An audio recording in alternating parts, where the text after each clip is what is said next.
Hey everyone, welcome back to the Budget Sportsman. Today is a rant. I've got to get this off my chest.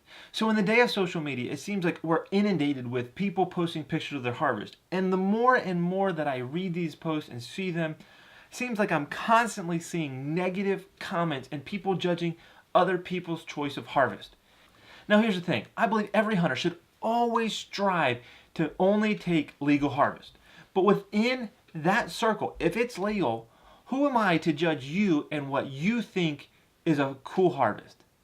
Now this picture behind me is the first buck I ever took with my bow. I was almost 30 years old when I did that. I think I was 29 years old when I harvested that buck. First buck with a bow. Is it a big buck? Absolutely not. It's not at all. I've shot bigger. I've shot bigger with a gun, and since then I've shot bigger with a bow. But when I shot that, I was super pumped. But you know what happened when I posted that on social media? Well, it's not the biggest buck, but it's my first with a bow. And I had to justify myself to all of social media because I was worried that somebody was going to say, why did you shoot that buck? That's not a 3-year-old buck. That's not a 4-year-old buck. Oh, you should have given him another year. And we hear all these sayings all the time. And we see it from hunting shows. We see it online. We see it from all these people who have their private property to manage and all this stuff. But listen, if it's a legal harvest, stop judging. You know what I realized this year is I realized that every situation and everybody's hunting is different. I hunt mostly in Pennsylvania, and I am fortunate to hunt private ground. But even on my private ground in Pennsylvania, I am lucky to get a good buck on camera just a handful of times per year.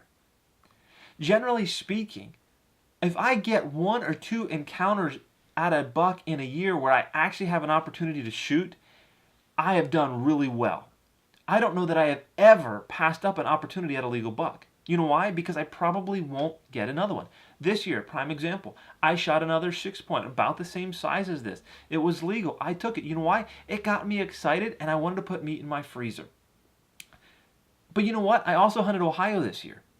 First time ever hunting in the Midwest, if you want to consider Ohio Midwest as we move that direction. You know what the trail camera showed there and during the rut? I got so many bucks. Big bucks, consistent bucks. I sat there in Ohio one morning and I saw 7 bucks in a 2-hour period. I have never seen that in Pennsylvania.